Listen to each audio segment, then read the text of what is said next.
Hello. Hey everyone, welcome to the workshop. Today we're going to use Neo4j as well as GenAI. So we're going to say how we can use GraphRag to build a personalized messenger application that can make personalized product recommendation. And this is the agenda today. It's going to be a very hands-on session. And before we go to the agenda, I want to first introduce myself. My name is Yizhi. I'm a senior solution engineer in the Neo4j team. And I joined Neo4j about a year ago, and I come from data science background. I'm based in Boston area, but I help customers in East Canada. So I fly to Toronto all the time. It's a beautiful place, love to be here. So very happy to be here. And I also have my coworker, Katie. Katie, you want to introduce yourself?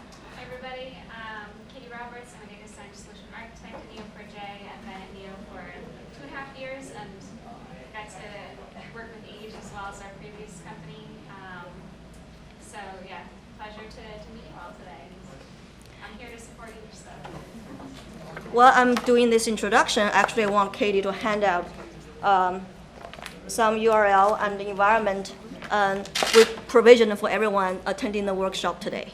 So Katie's gonna do that. Thank you for that. So the agenda, today we're gonna have two. You can go ahead and do it. If you need help throughout, just raise your hand. Yeah. So agenda today, we will have two big parts. The first one, we're going to go over some high-level introduction about knowledge graph basics and also how Neo4j integrate with with GenAI. And then we're going to see how this messenger application look like once you complete through today's notebook. And then the big chunk of today's session is really hands-on workshop on you get to connect and explore the Neo4j database we provisioned for you, and using Cypher, which is Neo4j's query language, and also do vector search using Neo4j and do vector search plus graph pattern to make these retrieve results more relevant.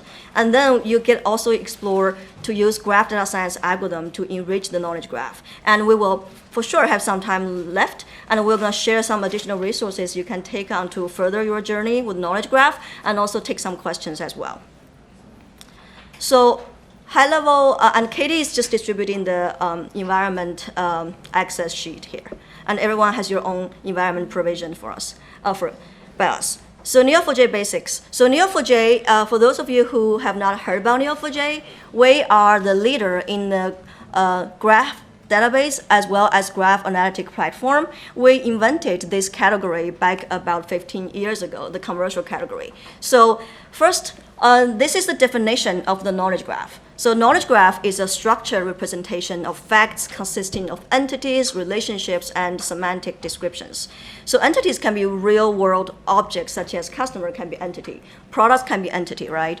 And it also could be abstract concepts, such as someone talk about data science, talking about large language model, those could also be entities. Relationships is what connecting those entities indicate the relationship between them. So customer can buy a product. So that bought could be a relationship between these two entities. And on top of that, you can also layer a semantic description of these entities and the relationships. For example, there are ontologies around for many industries. For financial service, there's FIBO ontology, where they describe for account.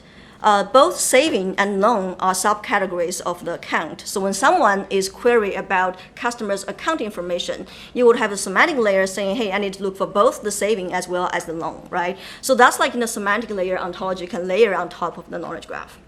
So how do those knowledge graph components look like in Neo4j?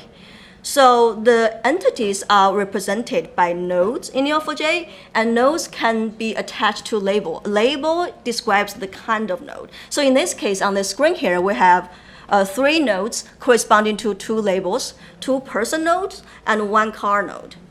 And the connection between nodes are the relationships, and the relationship has type. And those types actually almost like persist this kind of meaning between these nodes. Like nodes type is different from leaves type and different from drives or owns, right?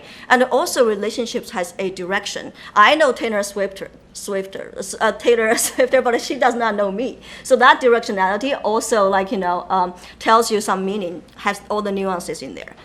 And in addition to nodes and a relationship, you can also attach key value pairs as properties on top of nodes or relationships. So in this case, you can say, well, this person has name, born, and Twitter, and another person only has name and born. So that is the flexibility of the schema when you model data as a knowledge graph in Neo4j. Even nodes of the same label does not need to have the same number of properties, because that is the fact of your data. It's okay if Mika decides later to open a Twitter account, we can always add that property. And it's okay if like, Andrew and Mika decides to buy a house together, we can always add another label called house or address. So you can see how additive this knowledge graph can be. It can always change and scale when you add more data into your knowledge graph. We can always add new properties, new nodes, and new relationships. And one more thing just to mention, Neo4j also has a vector store that you can store your embedding vectors as a property on the node. So in this case, you may have a lot of menu or like description about this car, Volvo, and you can use your LLM text embedding model and create a text embedding vectors and store that as a property on this node. So that is the components of knowledge graph.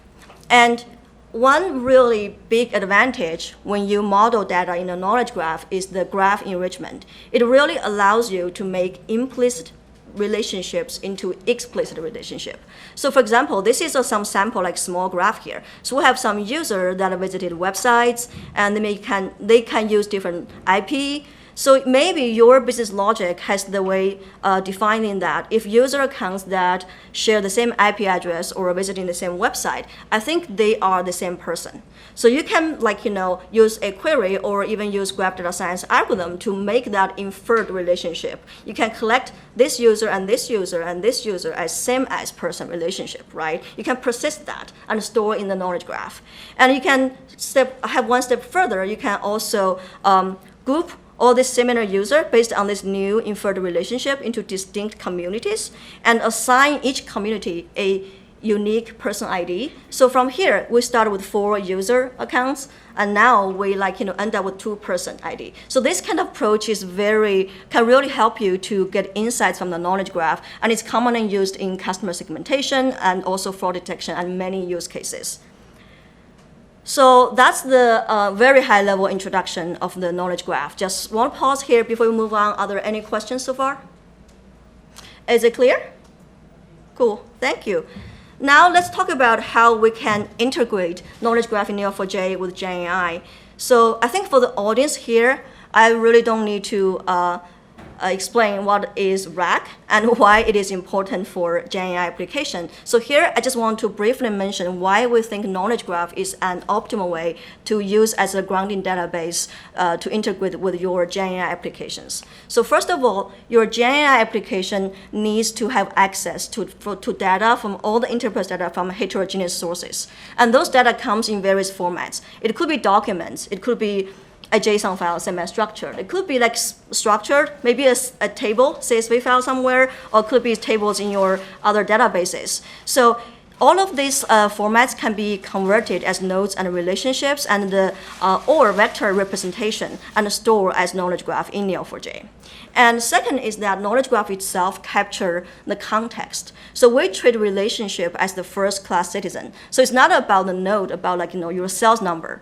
It's not only about if you have a contract with the customer, but also what product this customer buy and who is the employee, sales rep sold this customer to. All this context is very important for your GenAI application to make relevant retrieval and also to make really having this broad context for good summarization. So that's second. And third is that we have about 50 graph data science algorithm out of the shelf that you can use to make new inferred relationship to augment your understanding of the knowledge graph.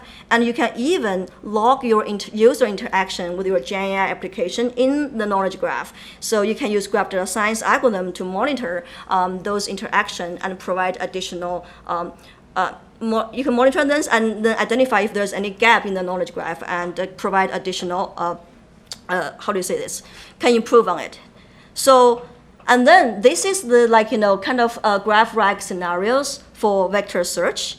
And on the top here, we have the vector search with enhanced context. So this starts by using a vector search to find a similar document and then retrieve the context around the document. And this can be used to make your retrieve results more relevant. And that is the topic of today's workshop. And also, we can, in addition to the text embedding vectors we store in Neo4j, we can also generate graph embedding vectors, which take the topological neighborhood information of each node and make that into a vector graph embedding vector. And that can be used to also enhance your semantic search. And we're going to briefly touch upon on that today as well. And we also support hybrid search. You can also create a, you can use keyword search in Neo4j, and that can be used for you to filter the results. And we also have text to cipher. You can use LLM to convert natural language into a cipher, and then this can enable less technical users in your enterprise to have access to the knowledge graph without the need to learn another query language. And of course, this approach also gives you very explainable and very relevant results. And that text to cipher can also be augmented using vector search as well. So, getting down to what we need to do today. So today we're going to show the incomplete semantic search journey using Neo4j. And roughly there are three steps or stages here. So first is vector search. We identify similar documents in Neo4j using vector search. And then on top of that, we can traverse in the graph to get additional context about that document. And additional context can help us to re-rank the retrieved results from the vector search. And then we're going to use graph data science algorithm to create graph embedding, and that can be used to enhance this search as well. And so just give one example. So you may ask why we need those steps. For example, if I'm writing Python script and I hit some bug and I want to find someone to help me to debug this issue. So if I do vector search alone, I may only find several Jira tickets or customer support tickets that have a description similar to the problem I'm having now. But maybe I get an author of this who created those Jira tickets. I do not know the contact information of those people. I do not even know if those people are in the relevant roles I can reach out for help. Because typically those data exist in another HR table somewhere, right? So if we have that data in Neo4j, we can identify those Jira tickets that has similar problem as what I'm facing now and get into the additional context of the person's email address or their role in the organization, so I can reach out to them, right? Let's say if this person is not even working in Neo4j anymore, so what can I do? I can use graph data science algorithm to identify other person with a similar skill set. Could be people who have overlap in the project with this person, right? And could be they share some similar skill set and find that person to help me. So that's why this is all important to complete that semantic search journey. So today's notebook, what you will do is to build a messenger generation application to make personalized product recommendation for customers. This is inspired by a real customer use case at Neo4j. So we're working with a leader of online retailer. They store their customer data, their transaction data, everything in Neo4j. So they use Neo4j and also integrate with LLM to make specific email communication to their customers. So their customer feel like we have this one-to-one communication. And of course, we cannot use their data. So the data we use is from H&M.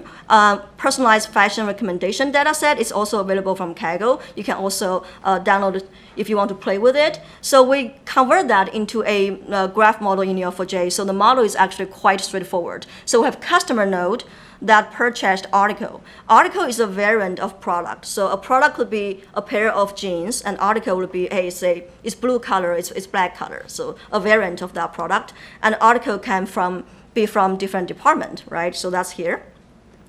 And so to build this application, what we did was we convert all this structured purchase data and ingest that into Neo4j, convert them as nodes and relationships. For the unstructured product description, we use a large language LLM embedding model to create a text embedding vector and store that as properties in Neo4j as well. That is stored on the product node. And to build this app, we use Langchain to orchestrate all the API calls and using OpenAI to make the summarization. And the front end is using Gradio, since this is a light end app for demo purpose. So now let's take a look at how the end result look like. And by the end of this session, you should be able to have code and to build this application here. So in this case, this is the messenger generator that make personalized production to target to the customer. So the input here, you can see we have customer ID, time of the year, and this will help us to retrieve the specific like purchase history of this customer. And we also have customer interest. This is the search phrase. Imagine this customer, Alex Smith, is searching on H&M website looking for oversized sweaters. And the returned email generated in this case, you can see it make a recommendation on what kind of oversized sweater Alex should buy, right? So there's a Quinn sweater, there's oversized sweater, pita, and so on and so forth. Here you can see this definitely goes beyond keyword search because many of this product doesn't have the word oversized, but it does have the description to show this oversized style, right? And also in the here, to complete your look, we also go beyond like, this semantic search. We also recommend other products you can buy to complete your look if you buy this sweater. So just also want to emphasize here that this list is personalized towards Alex. So what that means is that if we have another customer, for example, in this case, Robin Fisher, and Robin is also looking for oversized sweaters, and this list will be different because what is happening in the backend is that this search phrase is converted into the query vector. First, look for the products that has the semantically similar description as oversized sweater, and then we retrieve the personal purchase history of each individual customer, and we rank the retrieved results to be specific to this, to tailor towards this customer's preference. So in this case, Alex, Alex recommendation, the number one is Quinn sweater. I don't know if you remember, but I remember it's Quinn sweater. But here you can see Robin, even though it's searching the same phrase, it has a completely different list. So this can be delivered not not only relying on semantic search by vector search alone.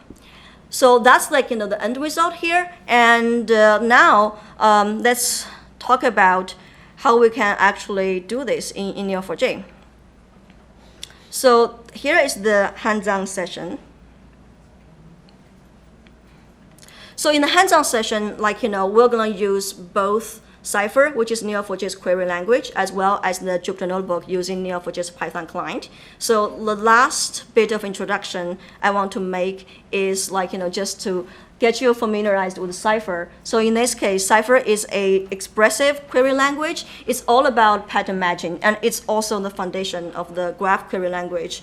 And so here you can see in this case, if we want to find the spouse of Dan, what we do is we match a person node, and we filter by the property name Dan, and we also refer to this particular source node as the variable P, and then we traverse through this married to relationship to find the node that is connected to Dan, and we return the name of the source node as husband and also the connecting node through married to relationship as spouse. So even if you have not learned about Cypher before, but here, reading this query, it's very easy for you to figure out what we're trying to do here. It's almost like reading English. And the second one we're going to use is the Python client. We're going to use our GDS client that allows you to interact with the Neo4j knowledge graph as well as the graph data science algorithm without leaving your native environment, Jupyter Notebook. And so here are some links you can use to download the class materials, and it will be active even after the workshop, so you can definitely download afterwards. So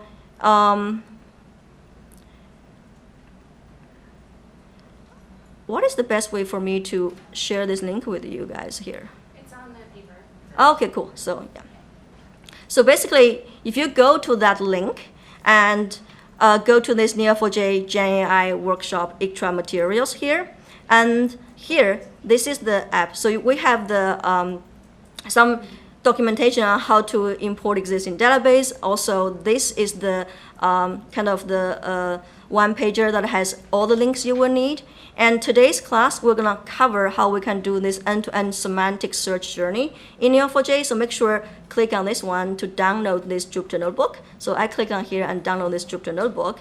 And so the database dump, you don't need it for today because we have already imported that in your environment. And additional exploration you can do on your own. There's a code that we use to make that application, and also the code we use to prepare the ingestion of this data into Neo4j as well. So, and you can also download my deck here. So it's also in this Sales Hood hub here.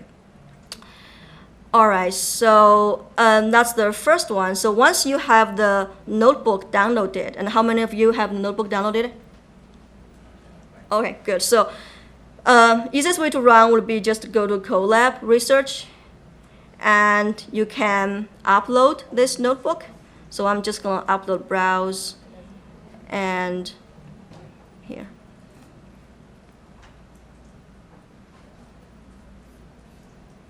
See? Now I have an environment from Google Colab that I can run.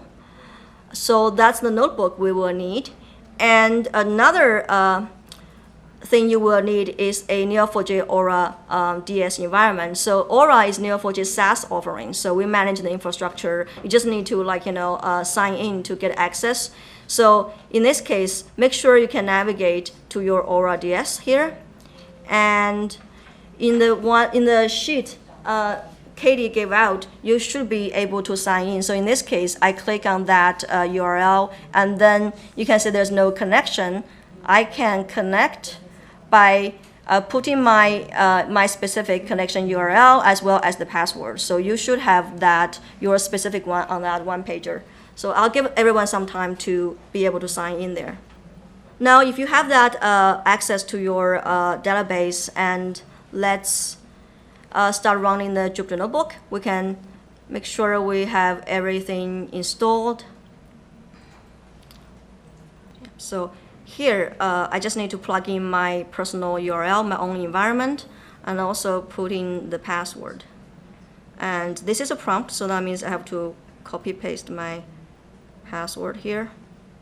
You should have that in your personal sheet here, this one. So just type in that here.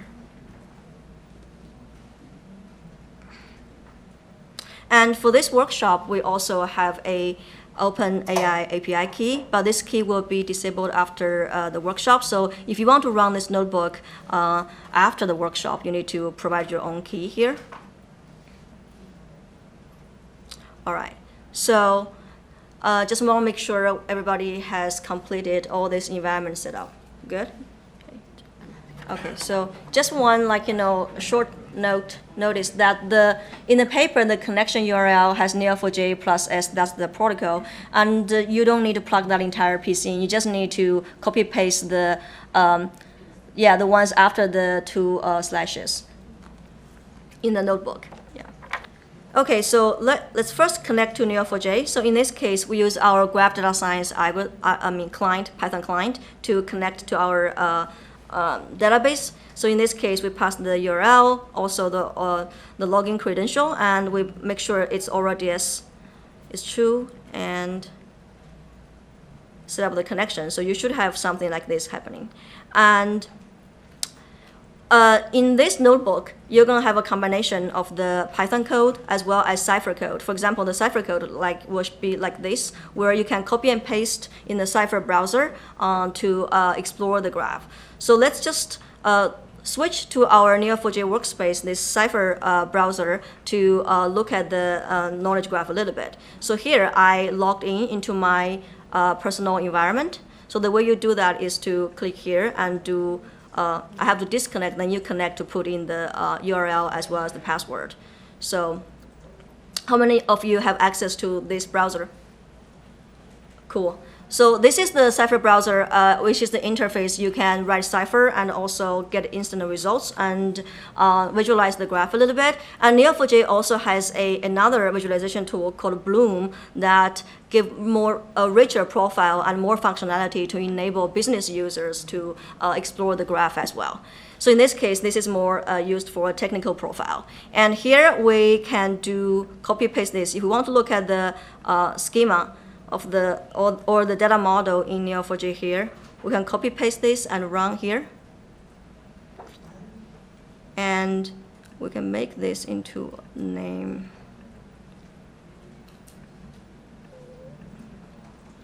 Also click on all of this to switch. So in this case, just as what was shown in the slide, we have the articles can be from department, could be a variant of product, and also customer can purchase different articles. And for any of these nodes, you can click on here to get a sample of the individual nodes. So in this case, I click on the customer label, and I get all the customer, and you can zoom in to. For each individual node, you can also click on the node to see a list of properties available as well as the value as well. Okay, so for example, as we said, in the product, product nodes, we have already run through LLM to create a text embedding vector. So here I'm clicking on the product to get a sample of the product nodes. And if I click on the individual product, you'll see we have text embedding vectors here already stored as a property on this specific node, right? All right, so now let's first explore the graph. We just want to make sure we are more familiarized with the Cypher. So here this is some some Cypher query we can run. For example, if I want to know how many articles there are in the database, we can run a Cypher like this. We found the max on the article and return a distinct count of this article. And you can say about 13,000. And another one we can try is, let's say, what is the, let's do this one. What is the department that has the most purchases, right? So in this case, we can do here, the pattern match is first we found a customer that purchased article, and then we can keep traversing from the article from department to the department. So you can see if you don't model that as a knowledge graph, this kind of traverse is already requires you to do multiple joining across different tables if you manage your data in a relational database, right? So in this case, we find this pattern, and then we get the department, and also we sort the results by the count of the purchase relationships, because that's the top articles, most popular articles, and then we order this in the descending manner by this count of the purchase. So here you can see swimwear, trousers, blouse. This is all the department based on the article sold. So that's how we can use Cypher to explore the database. So now the first thing we need to do is to do vector search, and roughly this is the 5 steps. And first is to convert the product text description into embedding and store them as a node property in the database, and then create a vector index to enable this rapid search. So these 3 steps were completed for you when we did that as part of our ingestion pipeline when we create this knowledge graph. As we shown, just say it one more time here. As you see, each of the product here already has the text embedding vector stored as a property, right? And that is the input of that text is showing here as well. So we run through a TextAdder2 embedding model in this case. And so then what we need to do is that for any of this search prompt, we need to convert that also into a query vector. In this case, make sure we're going to use the same embedding model as the one we use to generate those vectors. And then we use the semantic search in Neo4j to find products with semantically similar description. And here is just reading some functions to pick which embedding model we use. So in this case, the search phrase we want to use, the customer is searching for oversized sweater. And here we're just converting that search phrase into a embedding vector, right? So the length of the vector is 1536. That is right because we use the TextAdder2. And one thing just to note that Neo4j support up to vector of size up to 4559. That covers most of the vectors generated by most of the embedding models in the market. And now we can use Neo4j's vector index. In this case, we create a vector index for this product description vector, and it's named as product text embedding. So here, this is the query we can run to search for the top 10 similar product based on the query vector. So in this case, the query vector is the embedding vector from the search phrase oversized sweater, and we convert that into a vector here. So So we use our GDS run cipher to run that cipher directly and getting the top 10 similar products from our database. And using GDS, we're able to this result is automatically returned as a data frame. So this is super easy for you to use if you want to integrate the knowledge graph in Neo4j, integrate that into your existing machine learning pipeline using pandas, all of that. So here you can see from the vector search alone with oversized sweater, we have Betsy oversized and Jeff oversized and Ronald sweater. So okay, definitely. So we have also the relevance score or similarity score from the vector search from 9.4 to 9.3. So this is top 10, and that's good. We can also visualize these results by looking at the product return in Cypher. So here I'm getting all the product code from the top 10 returned results, and we can print this Cypher here, and you can copy and paste the Cypher here to look at this product return here. And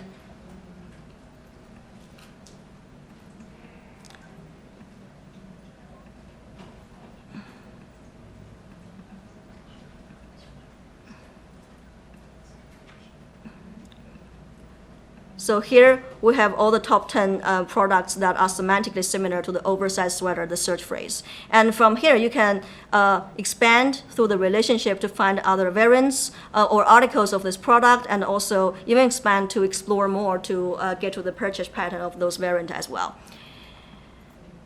And cool, so that's this part. And a second approach you can do this vector search is using Neo4j's Neo4j vector module available in LangChain. It's also available for Llama Index. So no matter which orchestration tool you want to use, you can do it in the same way. So basically here we import the Neo4j vector, and we can just pass down the embedding model and also the connection to the database and the credential, and also the index name, which is the index vector indexing we want to search,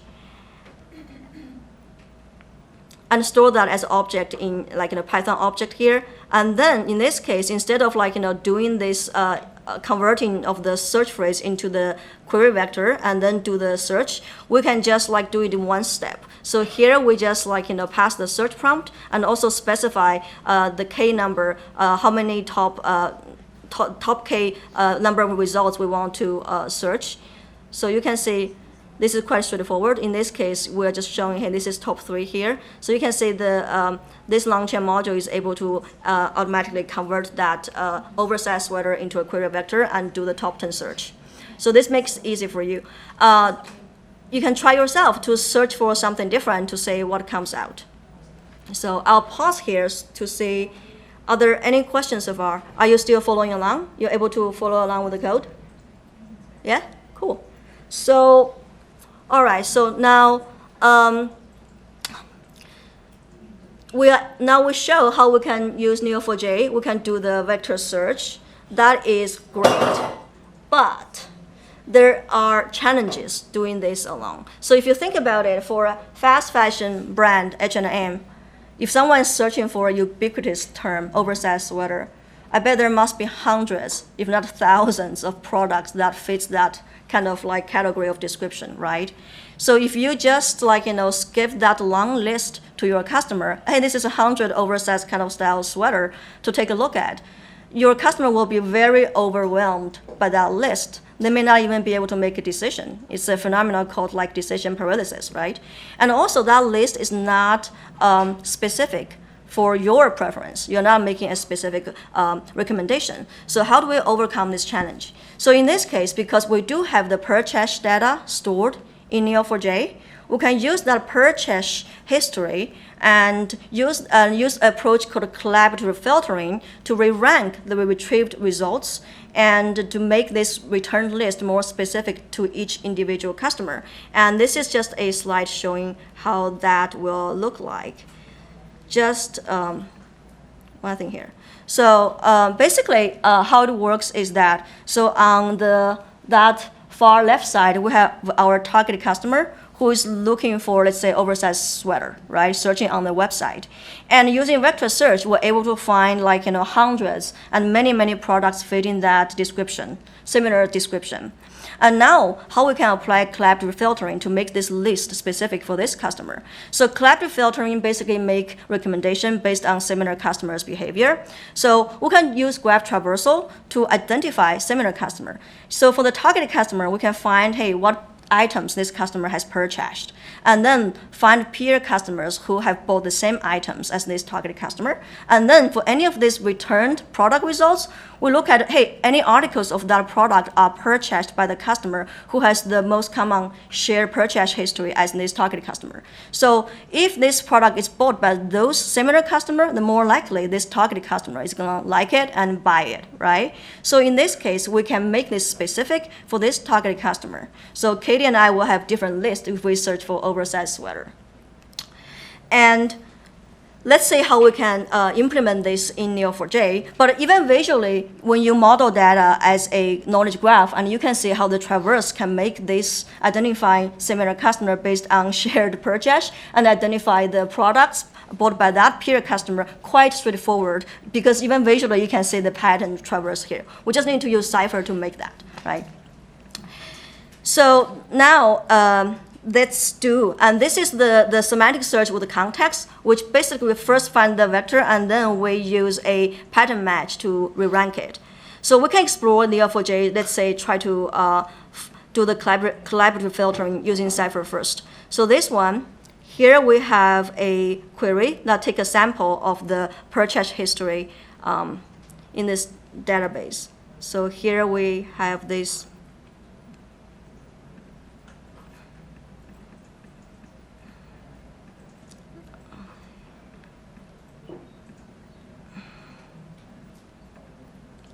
This article, let me get this product name out.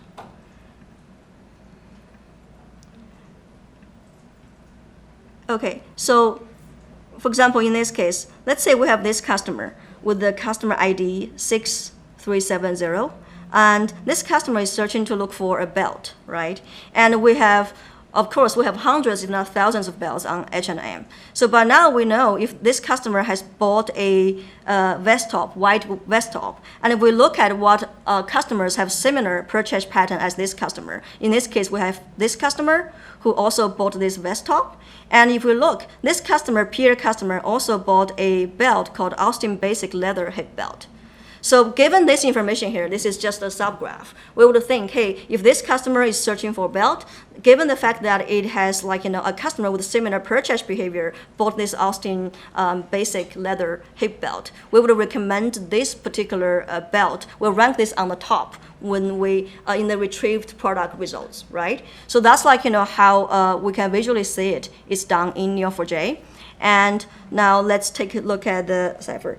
So in this case, first we want to make sure the example we use does have enough purchase history. So in this case, we're just trying to see what is the purchase history behind the oversized, the top 10 hits from the oversized sweater. So good. We do have decent transactions that we can use for the re-ranking, so that's good. And now let's see how we're going to write the Cypher to understanding the shared customer behavior. So let's take this customer as one example. So we're going to set up this parameter of this customer ID here. That is Alex Smith here. So we're setting this up.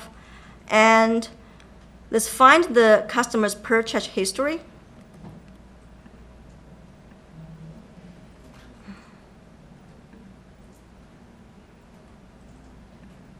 All right, so this customer has bought some rosemary dress as well as taupe jersey fancy and some other stuff. So this is good. We found the transaction. And now let's see how we can make recommendation to this customer based on the transaction using this collaborative filtering approach. And this is the query on how we do that.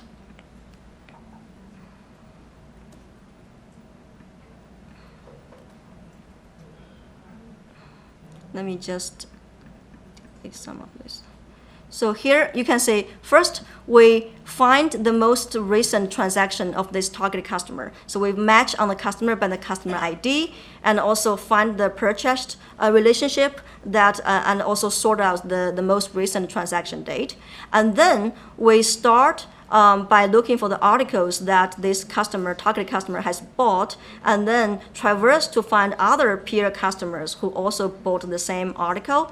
And then we look at the articles and products that the peer customer has bought. So you can see we have like, in this case, we have like multi-hop traverse. That is quite challenging in a relational database, but when you model data in a graph, this is very straightforward. And now we can return this recommendation product as the product code and also name, as well as the count as the common purchase score here.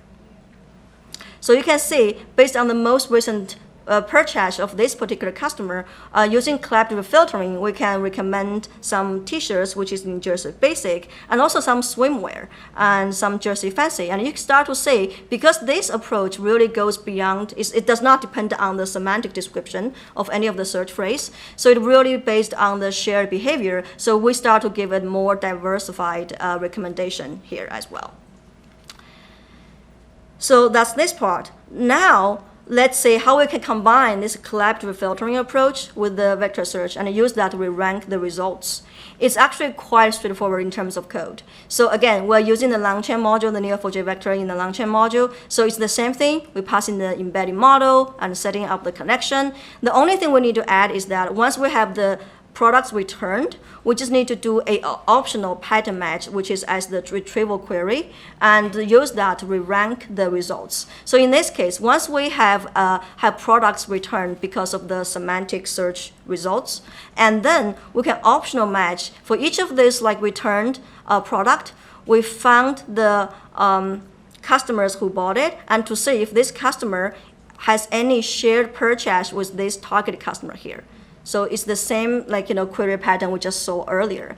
And then we create a purchase score based on the number of the shared articles this customer has with the target customer, because that indicates how similar this customer is with the target customer. And then we compute a composite score. In this case, is both taking the purchase score as consideration as well as the search score. That tells how relevant the description is with the search phrase, and use that as the composite score and rank the final results based on the composite score. So in this case, we can take both the shared behavior pattern as well as the semantic search pattern for the recommendation. So let's do this here. And now we have the set up this function. Now, just reminder, the search phrase is again the same, oversized sweater. And now we're using this search prompt. And we want to return the top 100 products that has semantic similar description, but then we return final 10 based on the composite score here. And now we get that results and also visualize that as a data frame here. We can compare this combined vector search plus graph traversal results with the vector search alone results here by merging these two data frame together, and this is how it looks. So here, this list here, this is the return top 10 list based on the vector search plus graph traversal. So it's taking into consideration of both of the semantic search results as well as the shared behavior. And here you can see the first top hit in this case is called Queen Sweater, and it has a decent search score in terms of similarity in the description, but it also has a very high purchase score. It has appeared in the customer with 6 common purchase as the target customer. So this product itself is really relevant for this particular target customer. And if we use vector search alone, this did not make it to the top 10 hits in the vector search, because the vector search will only return top 10 in our data frame, right? And another example is this PETA sweater. So here in our vector plus graph traversal search, we get it to be the top 3 hit. And you can see when you do vector search alone, it's only like, number 7. And another thing I want to point out is that if you look at the search score, just purely like, vector similarity score, it's very like, the range is very narrow because this is such a ubiquitous search term. By using this search score alone, you really cannot differentiate these like results. So in this case, using this data stored as purchase pattern really help us to re-rank the list and make the result more relevant to this specific customer. And that's why when we use a different customer, but it's searching the same item, we're able to give him a very different list. And another thing I want to mention is that in this way, another advantage this approach has is that because it goes beyond just the semantic search, you also start to see more diversified recommendation here. So you can see we start to see hoodie and also other stuff as well. So that's the second part, how we can enhance this vector search using graph traversal, and that can be used to re-rank the results. And now, what if we want to go one step further? We want to make inferred relationship by using graph data science algorithm. So here is just some intro. So first question, what is graph data science?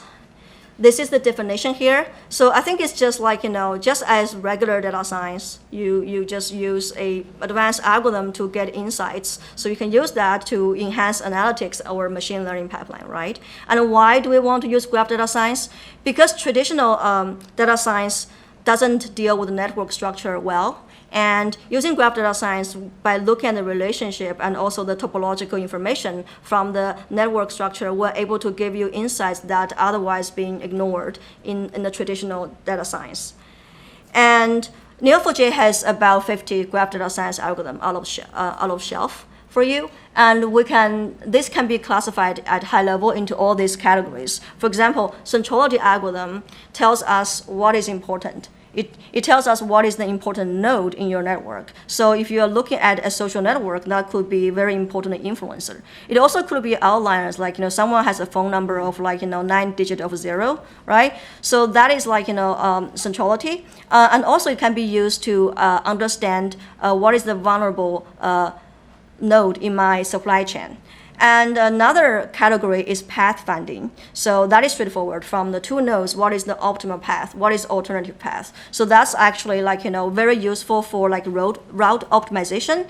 And for fraud detection, it can also be used to understand how money can possibly run through my network from one to another account.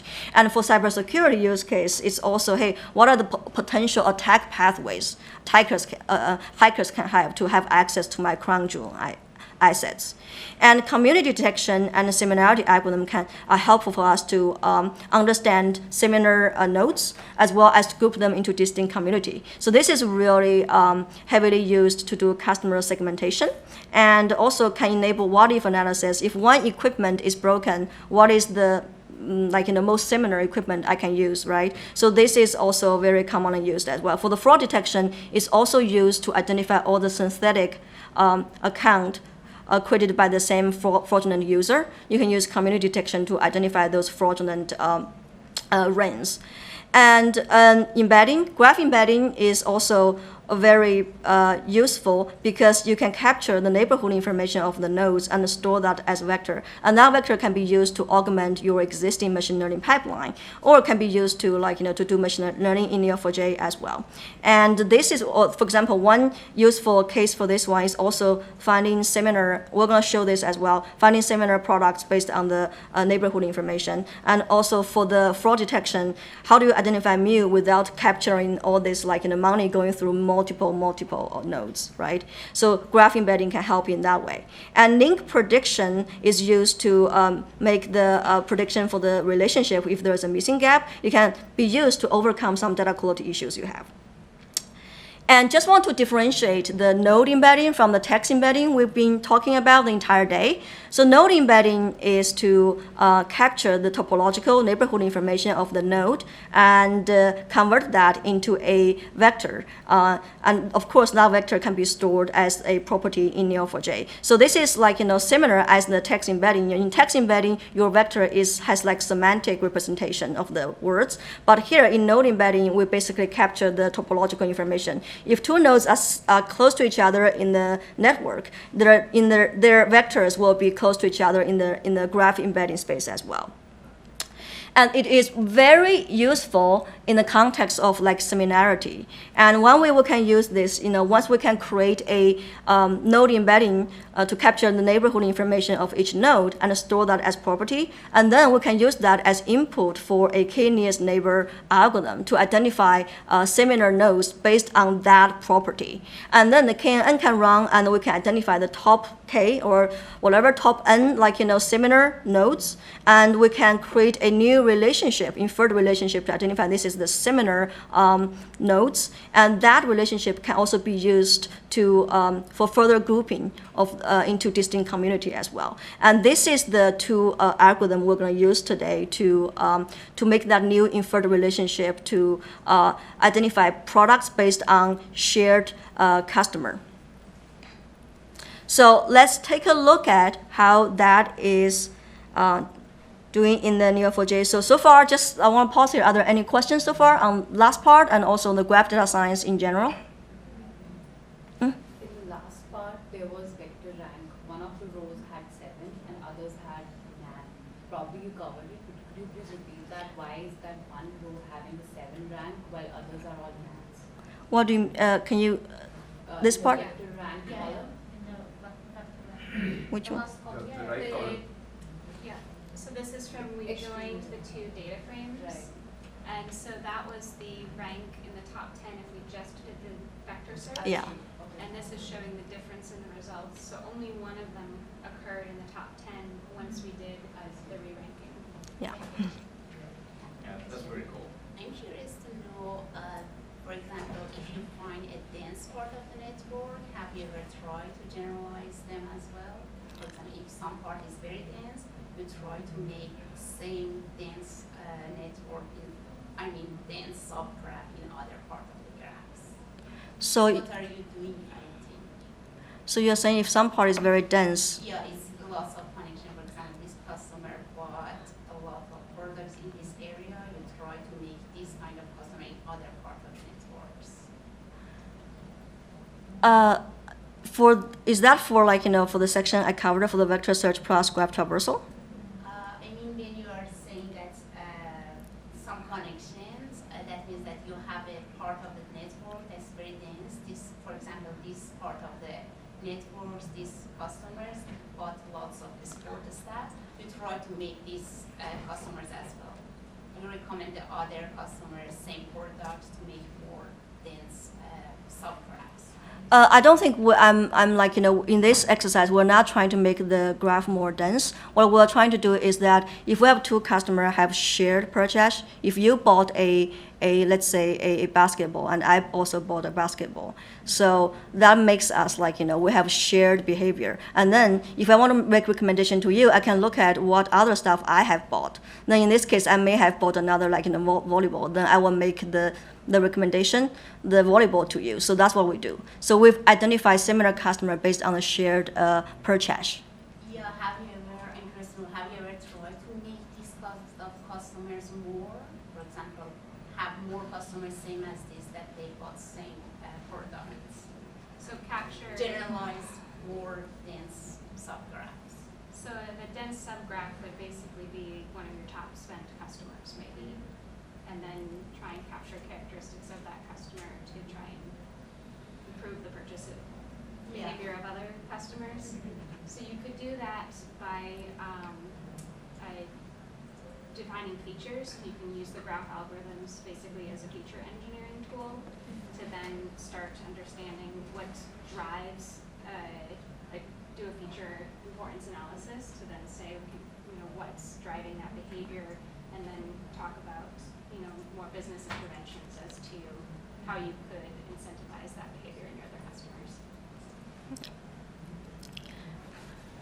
Could you please elaborate more on the fraud detection that you mentioned in the previous slide, I think? Okay, so fraud detection. Yeah, the way that we can do fraud detection. Yeah, so the fraud detection, one common way of using, because sometimes like fraudsters, they tend to use synthetic identifier. They can create different like user account. They appear as different users in your network, right? So then in this case, we can use maybe similarity algorithm or community detection algorithm to identify users that correspond to actually the same person. And that community sometimes is insane. You will have 20 people sharing some identifier, and that's not normal. It's not like it's beyond household, beyond corporate. It's so in that case, that's very likely to be a suspicious behavior, and that's how we can use it to identify fraud rings. And it's really, we have actually a lot of banking customer using Neo4j's graph data science algorithm to identify suspicious behaviors like fraud detection. So that's one common way. Yeah. Are there any deterministic algorithms or methods that we can use? Yes. Like, for example, node similarity is a very deterministic algorithm. You can identify similar nodes based on the shared, neighborhood, right? And you share the IP address, that's a rule, right? So that is very deterministic. And the KNN and then the fast RP and KNN, those are in a more probabilistic approach, and we definitely have options for you depending on what you're looking for. Yeah.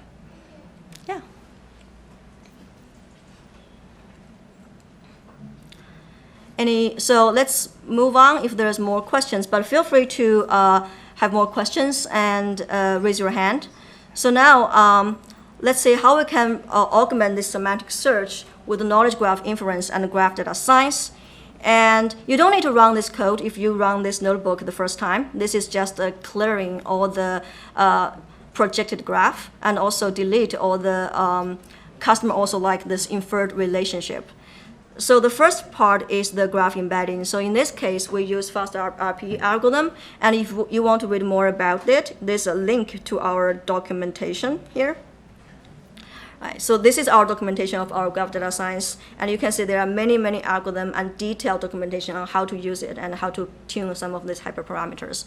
It's also linked here. So in this case, FastRP were able to make a projection of all this neighborhood of each node and store that as the embedding vector. So in order to run the graph data science algorithm in Neo4j, there are some housekeeping items. We first find the subgraph that is relevant to what we're looking for. So imagine this is equivalent of feature selection in your machine learning pipeline. Because the graph is big, you may not need the entire graph, all the nodes, all the relationship to run this particular algorithm. So in this case, because we want to identify, our ultimate goal is to identify similar articles based on the shared customer behavior. So the nodes relevant here and the relationship relevance here are this, right? So first we match this subgraph that is relevant to our problem, and then we make this subgraph as a projection in memory. So this way, it's we put them into this subgraph into an optimized environment to execute the algorithm. So in this case, we found the articles that are purchased by customer also bought some other articles, and A1, A2, and the source label is A1, and the target label is A2, and relationship, we want to call it co-purchase. And then this is how we can make this graph projection run in here, and this way we can, so now we have this, this part of the graph in memory, and now we can just call the fast RP to create such embedding. So in this case, we are doing two steps. First, we want to run this fast RP algorithm in the muted row. That means we create embedding and we store that embedding in the projected graph. So at this point, it's not persisted into the database in there. And then we write those embedding, but in this case, we only write those embedding to the article node. So here, what is persisted in each article node now has the graph embedding we generated from the fast RP. So that is here, and you can see we have written about 13 100,000 of such properties. And we can take a look at this now. So if we go to the Cypher browser, and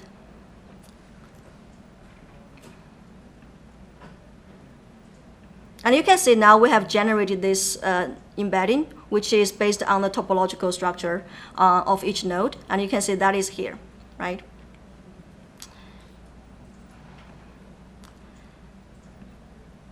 So now we have this embedding generated. It's time to use our KNN algorithm to identify similar nodes based on this particular property, in this case, the embedding. And here we'll just directly write that, and we can write those similar nodes as a new relationship called customers also like, to indicate the shared customer between those products, in this case, those articles. And also KNN can also attach a score to indicate how strong that relationship is, how similar they are. And here, one thing you can tune is the similarity cutoff. So basically, in this case, we are saying, we're still in exploring stage. So we are saying, hey, if the similarity of the relation of two nodes is as long as it's above 0.75, we just want to persist that relationship. You can tune this based on your requirements. So this algorithm is running, and in this case, we are just using write mode directly write that relationship here. So now we can also drop this graph in memory just to save some memory. And now we can go to our, browser. And if you refresh this, you are going to see a customers also like relationship. But then you have to log in again. So I don't want to log in. I'm just going to customers also like return, let's see, path.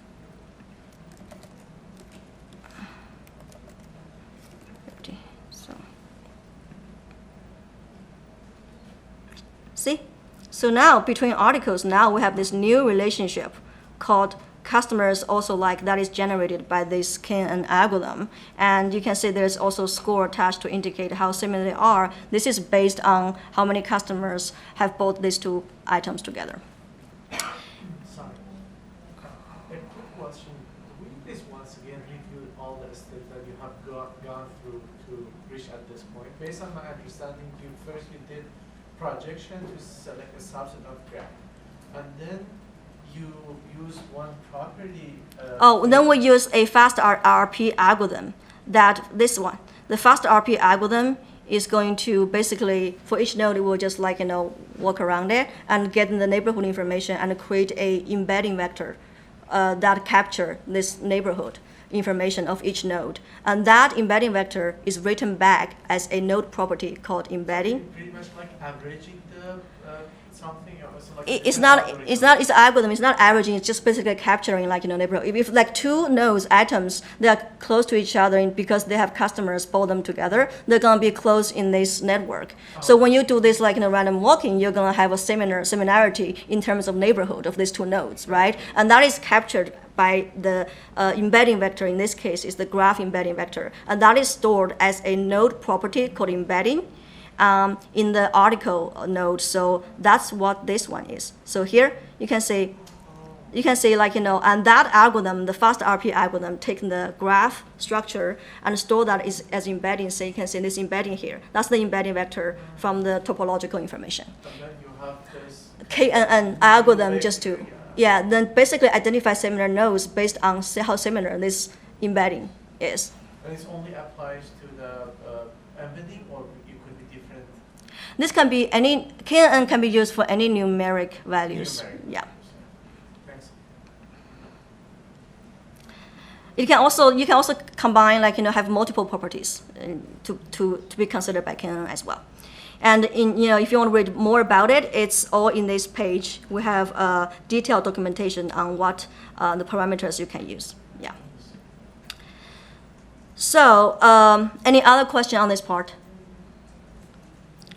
So now we have this customers also like relationship. This is super cool because sometimes we don't have sometimes some user on the website may not be an existing customer. We don't have the purchase history of that customer. But the moment they start to click on the product, we can use this customers also like relationship to make recommendation, right? And so in this case, let's say how we can use that as part of the traversal for the recommendation. And this is what the relationship is what we use to make what you should use, is what we used in the second portion of the application. Basically, if you buy a oversized sweater, you buy a pair of leggings to go with it. So that's this part. So here we, again, get into this retrieve query, and we found the search product. And then we traversed to get the article and also found other articles that is connected to this article by this customer also like. That is the inferred relationship generated by our GDS algorithm. And again, we create a recommender score that combines the number of the customer also like relationship indicating how similar they are, and also getting the score of that, and then combine that with the search score as the final recommender score, and then rank them based on the final recommender score with the top 100 ones. So here we're running this, and this is the results. And we're using the same search prompt, but now in this time, we're using the customers also like relationship to get recommendation. And you can see now we have this, hey, what you should buy to complete your look with the oversized sweater, right? So we have all kinds of legging and other stuff to buy. So that is the basically complete our workshop hands-on portion today. And you can see we covered mostly 3 steps. First, we show how we can use Neo4j vector search to do the semantic search. That is what we use to identify a product with a semantically similar description. And then we use the graph traversal to re-rank the results by using collaborative filtering to make it more specific to an individual customer. And we also showed how we can use graph data science algorithm to make inferred relationships. So every product will have a recommendation to go, right? So this completes our journey. And hopefully through this workshop, you also get to see how easy it is to use Cypher, and also how visual the results can be. So this is quite important as you are developing a GenAI application, because you want to have the visual component to debug and also to explain the results even to your user. And again, so we have lots of customers is using Neo4j, prototyping their GenAI application with Neo4j, and some of them are in production as well. So today, our focus is on basically leveraging AI to generate customized content at scale, right? And using Neo4j graph rack to make it specific. And we also have customers that use GenAI and Neo4j to analyze their risk in their supply chain. And we have like manufacturing and also energy customer that combine their unstructured data, such as PDFs, like how to repair stuff, manual PDFs, as well as the structured data generated from machine, and all incorporate that as Neo4j knowledge graph, and to optimize their operation, and also to optimize how they repair stuff as well. So, well, this is overall summary. So using GraphRag Neo4j, we can elevate the relevance with domain, context, and inference. And we can also explain and improve the GenAI application. It can also accelerate your GenAI application development, because we have so many modules available with LangChain and Llama Index, all the developer tools available as well. So next steps, I want to share some resources you can use to continue your learning journey for the knowledge graph. And so again, this is a link you have on this sheet as well, and this will be open to you, so you can go ahead and download the code we use to generate this application. And also there is also a code you can scan to get a free book, Building Knowledge Graphs. You also have this deck available to you, so all the information is there.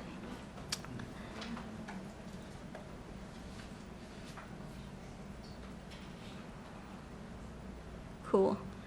And we also have the Nodes 24 coming up. It's the dev conference hosted by Neo4j, but they are all like developers around the world talking about the project they are doing. And this year, I can imagine a lot of them are related to GenAI and Neo4j integration. And well, if you're interested, it's online, so it's virtual. You can just join that. And additional notebook and materials available here. We also have Graph Academy. which is a free and self-paced hands-on online training you can take at your own pace. And here you can see it has many, many courses available. It has many subtracks such as GenAI, Cypher, Dev, processing, analytics, all of this available. So feel free to sign up if you are interested. And AuraDB has a free tier you can use for your development and also for your learning purpose as well. So you can easily just log in with your Google account or your company account and get access to that as well. So that's that. Okay, go ahead. Yeah, go ahead. So.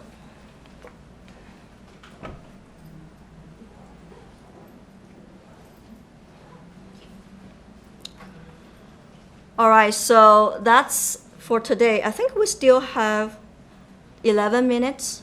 It's like from 2:45 to 4:15. That's correct, yes. Yes, so we can talk about, questions, or we can talk about other use case or anything, yeah. All those algorithms are available in the free version of your product, or is in the paid one? AuraDS, there's no free version of AuraDS. But but there is a desktop. Like in the new 4G Desktop, you can get a GDS plugin. That's free. Oh, those algorithms you Yeah, talk about? yeah. Okay. So you can just get a GDS plugin on the desktop. That's free. It's, yeah. How is the scalability of this kind of approach? If we wanted to do it, imagine like at an enterprise level, and would it scale well as you keep on adding more nodes, or does the performance slow? So we do have clustering available to scale up, and our customer can have billions of nodes and billions of relationships. So scalability, we definitely can handle that, especially in the enterprise version. Yeah.